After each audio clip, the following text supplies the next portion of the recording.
যারা ভোট ডাকাত তাদেরকে উন্মোচন করতে আমরা সক্ষম হয়েছি বাংলাদেশে। ওরা শুধু ভোট চুরি করে নাই, ডাকাতি করেছে। আমাদের সুস্পষ্ট অনেকগুলো দাবি রয়েছে।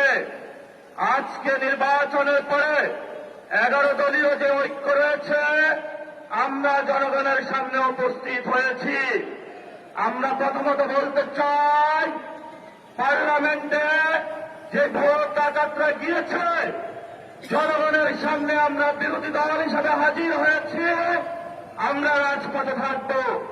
কড়ায় গন্ডায় ইঞ্চি ইঞ্চি করে জনগণের উপরে যারা ভোটার ইঞ্জিনিয়ারিং করেছে, ভোট ডাকাতি করেছে, নতুনভাবে জুলুম চাপিয়ে দেওয়ার চেষ্টা করছে, আমরা তাদের কাছ থেকে বুঝে নেব ইনশাআল্লাহ। আমি সংক্ষিপ্ত কথা বলবো। আমাদের ভাই শহীদ উসমান হাদী আজকে আমাদের মধ্যে থাকতে পারতেন। সংসদ সদস্য হিসাবে ঢাকা 8-এর আল্লাহ ওনাকে শহীদ হিসাবে নিয়ে গিয়েছেন। আমরা বিচারের দাবিতে মাঠে গিয়েছি। আজকেই যেহেতু বিরোধী দলীয় যাত্রা হচ্ছে এই বায়তুল মোকাররম থেকে, আমি সরকারের কাছে আহ্বান জানাবো, দেশের কাছে আহ্বান জানাবো, প্রশাসনের কাছে আহ্বান জানাবো, আপনারা দ্রুত গতিতে শহীদ উসমান হাদী ভাইয়ের হত্যাকাণ্ডের বিচার যাতে হয় সেই উদ্যোগ নিন। আমাদেরকে এতদিন বলা হয়েছে বিচার এবং নির্বাচন মুখোমুখি দাঁড় করাবেন না। আমরা মরিয়া প্রমাণ করিলাম যে আমরা নির্বাচন বিরোধী নই। এখন সময় এসেছে শহীদ উসমান হাদী ভাইয়ের হত্যাকাণ্ডের বিচার করতে হবে।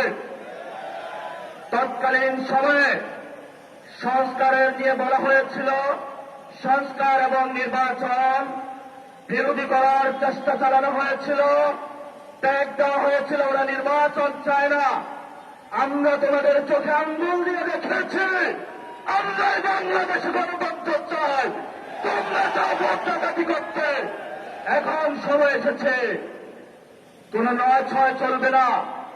সংস্কারে জনগণে যে হাতে ম্যান্ডেট দিয়েছে, দ্রুত বাস্তবায়ন করতে হবে।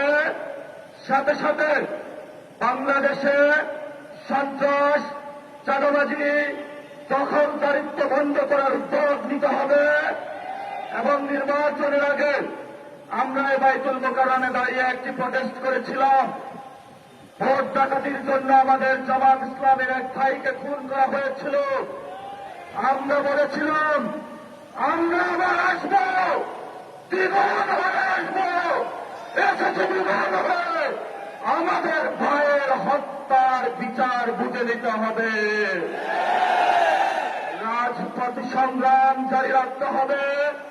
যেই বন্ধের উপরে আক্রমণ করা হয়েছে, পেটে লাথি মারা হয়েছে, বুরকা ধরে দণ্ড হয়েছে, গুলিবিদ্ধ করা হয়েছে, পা ভাঙা হয়েছে, প্রত্যেকটির হিসাব করায় গন্ডায় আমরা ইঞ্জিনিয়ার তারেক রহমান থেকে বাংলাদেশে বুঝে দেব ইনশাআল্লাহ। আমরা একমাত্র ভয় পাই কার কাছে? আল্লাহ ছাড়া আমরা কারো কাছে ভয় পাই না। হে মালিক, তুমি আমাদের রক্ষাকারী, তুমি আমাদের রিজিক দাতা। যারা বাংলাদেশে জনগণ 17 বছর অপেক্ষা করেছিল, আমাদের অধিকার ছেড়ে নিয়েছে, ডাকাতির মাধ্যমে ভাইদেরকে হত্যা করেছে। আয়েশের মালিক তোমার মালিকের বিচারে আমরা বিচার রেখে গেলাম। তুমি তাদের দৃষ্টান্তমূলক শাস্তি বাংলার মাটিতে জনগণের সামনে করবে। আমরা আজকে তোমার মসজিদের সামনে বিচার রেখে গেলাম। বাংলাদেশের মানুষ হতাশ হবেন না। লা তাহজান, ইন্নাল্লাহা মা'ানা। আল্লাহ আমাদের সাথে আছেন, শক্তিমান, ভয় নাই।